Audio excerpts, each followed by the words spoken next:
ابيسود جديدة من بودكاست انسايد اوت توكس اللي دايما بنجاوب فيه على كل سؤال بيشغل بالكم، واي حاجة بتدوروا عليها، اي حاجة بتبقوا خايفين منها، اي حاجة ناويين تعملوها، اكيد هتلاقوا الاجابة هنا بس مع ناس متخصصة. خلونا دلوقتي نخش في توبيك مهم جدا وتقريبا هو الاكثر شيوعا دلوقتي.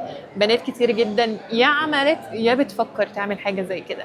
فخلوني ارحب بدكتورتي منوراني دلوقتي، دكتور أميرة بدوي. منوراني، اهلا وسهلا. سي. خلينا ناخد كده توبيك كريتيكال قوي وشائع جدا. بما ان كل البنات دلوقتي بتسعى للمثاليه وبتتفرج طول الوقت على السوشيال ميديا، وبقت شايفه ان البنت دي حلوه جدا، البنت دي اسمها بقى حلو قوي، البنت دي انا عارفاها قبل كده بس شكل جسمها اتغير جدا، وبقى طول الوقت في جدل في القصه دي. فهبدا معاكي الاول بعمليات النحت اللي بقت منتشره بشكل كبير جدا.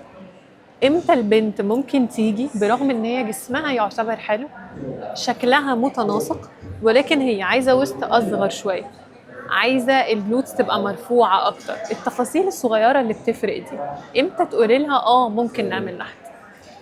خلينا نقول سبيشالي هو ده بالظبط عمليه التجميل. أوكي. ان انا مش عندي ديفو كبير ولا عندي حاجه بايظه محتاجه اصلحها او محتاج او وزني زايد فعايز اخس، لا انا بس عندي حاجه عايز اظبطها. اوكي. عندي مثلا زي ما انت بتقولي ممكن بطني صغيره فانا محتاج اشفطها، محتاج اعمل هاي ديفينيشن للبطن، محتاج احدد الويست بتاعي.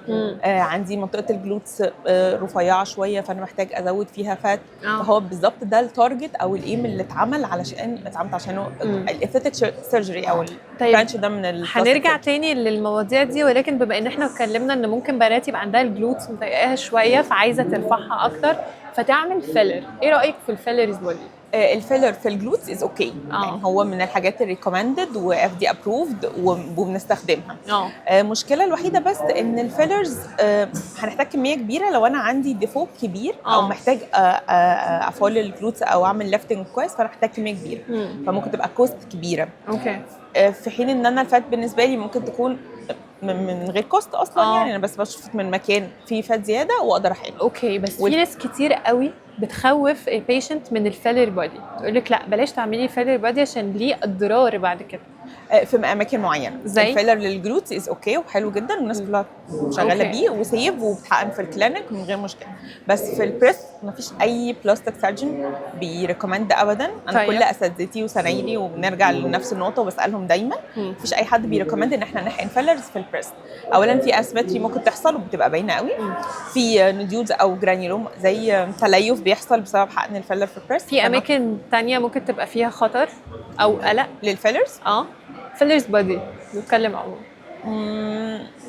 نقدر نحقنه في منطقه العرقوب، ناس كتير بتشتكي منها لا عاده لا. اوكي. طيب خلينا نرجع مره حقن كويس بحد اكسبرت. كمان ريسنتلي بقينا بنستخدم السونار جايدد فبالتالي بيبقى سيف اكتر، بنبعد عن اي مشاكل. فلو احنا ماشيين بتكنيك صح حد اكسبرت مش بيبقى مشكله. طيب هتعمق معاكي اكتر في التوبيك يعني دايما البنات بتدور عنه مضايقها البطن. اغلب البطن ايوه، اغلب البنات بيبقى شكل بطنها مضايقها لانه زي ما قلنا احنا عايزين بيرفكشن. فممكن بنوته اسمها معايير كمان اختلفت. يعني دلوقتي كل وقت بيبقى ليه شكل. دلوقتي احنا عايزين فلات ابدن، عايزين فلات ستومك، عايزين فلات خالص، عايزين البطن ده تبقى الوقت اللي احنا لاعبين جيم طول عمرنا. فانا جايه لك جسمي حلو ولكن بطني مضايقاني جدا. هل مثلا اخد ميزوثيرابي في البطن علشان اساعدها؟ يعني هل تقولي لها لا استني نجرب حاجات الاول بعد كده نلجأ للنحت في الاخر، ولا بتقولي لها لا خلينا نعمل نحت على طول؟ بودي اسسمنت يعني ده بيرجع بقى اول حاجه بتحدد الدكتور الكويس الاسسمنت. يعني هو شايف الحاله بتاعته ايه اللي هينفع معاه. فكره ان احنا نتراي ميوثيرابي، انا الدكتور عندي كلينيك اقدر احقن فيها ميوثيرابي وعندي العمليات بتاعتي اقدر اعمل فيها شفط. سو انا عندي كل التولز بتاعتي. فالبيشنت ده انا محتاجه اديله احسن حاجه هتفيده. صحيح. ما اقدرش اقول له احقن ميوثيرابي. وكمان ساعات البيشنت بيبقى خايف ان هو ياخد انستيزيا ويدخل بس مش هينفعه ميوثيرابي. عنده بطن كبيره او حجمها كبير، حجم الفات كبير قوي، فالميوثيرابي يوزلس جدا. بامانه كده احنا بنكلم الناس بنساعدهم. يعني هل فعلا شاء الله. حلو الميزوثيرابي ولا لا؟ ما هو ده اللي احنا لسه بنقوله. في حالات لو انا عندي بطن صغيره قوي، انا عندي حاله عندها منطقه في التاي في الكلينيك، دي حالتي أوكي. فعلا. ها. عندها في التاي منطقه صغيره وهي از بيرفكت، يعني جسمها كويس جدا، وعندها منطقه صغيره خالص في التاي ريزيستنت. اوكي. حقنا سيشن واحده بس، هي مبسوطه جدا من سيشن، وتاني سيشن وخلاص. بس اتس عشان ديبند هي انا عندها- على الكلينيك والدكتور، لان في ناس راحوا لدكاتره كتير ولقوا ان مفيش نتيجه. على كميه، على المشكله، يعني لو انا ولا عندي نوع الميزوثيرابي؟ اكيد ده حاجه مهمه طبعا، لازم نختار نوع كويس، وطبعا دكتور اكسبرت، وطبعا كلينيك كويسه وعارفينها. اوكي. والدكتور الكويس ده الاكسبرت هيختار لها برودكت كويس وهيأسس كويس هو ده فعلا الميزوثيرابي هيبقى افكتيف ليها ولا لا، هي لازم تعمل شفط. طب هل في حاجه ممكن يساعد الناس نقول لهم النوع ده كويس ممكن نلجأ ليه؟ هل في انجريدينتس معينه يسالوا عنها في الحقنه دي ولا لا؟ انا مش عارفه المفروض نقول لا يعني قولي انجريدينتس بلاش اسماء. هو الميزو لايبوليسيس اصلا عباره عن انزيم لايبوليسيس.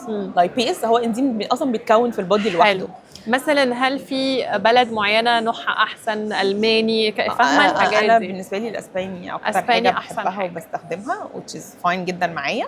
وزي ما قلت لك برضو الاسسمنت، ليه ناس بتعمل، يعني احنا عندنا زي ما انت بتقولي الكومبلين دي كل الناس تتكلم فيها. انا رحت عملت ميزوثيرابي 3-4 جلسات وما عملتش نتيجه.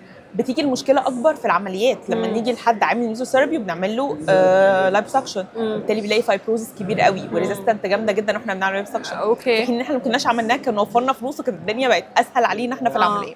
فبالتالي نرجع للاسسمنت. لو انا حاله مش هينفعني ميزوثيرابي دونت جو فور نو خلاص نرجع. ممكن دبل تشين مثلا من الحاجات اللي لو هي برضو دبل تشين صغيره فنقدر نستخدم لها ميزو لايبوليسيس 3-4 جلسات بحيث نتيجه حلوه جدا جدا مع فيرمينج برضو ميزوثيرابي تبقى الدنيا حلوه. عندي دبل تشين كبيره، عندي ترهل في الجلد. طيب هختم معاكي بموضوع الدبل تشين اللي بقى دلوقتي كانه حاجه سهله وبسيطه، واي جاز كل البنات اللي مضايقاها شكلها بتروح تعملها بدون اي خوف. هو اجراء بسيط فعلا. هل فعلا مش بيحتاج وقت؟ وهل فعلا بياخد وقت بسيط جدا وهي بتقدر تعيش حياتها عادي بعدها على طول؟ هو حاجه نرجع لموضوع حياتها بعدها على طول. هو انا بالنسبه لي انا كأميرة باي نيم عندي مشكله في الموضوع ده. اوكي. ان هو عشان اعمل قصد حضرتك بالدبل تشين ميوثيرابي ولا لا عملت لايبوسكشن للدبل تشين. اللايبوسكشن از بروسيجر هي حاجه برضو بسيطه مش تاخد اكتر من نص ساعه. اوكي. نقدر نعملها بنج موضعي ونقدر نعملها ببنج كلي حسب حاله البيشنت ده. كاجراء بسيط جدا، وبرده بندخل بكانيولا فتحه صغننه 2 سنتي واحد بس وغرزه واحده ومش بتبان خالص في مكان هيدن توتالي. حلو.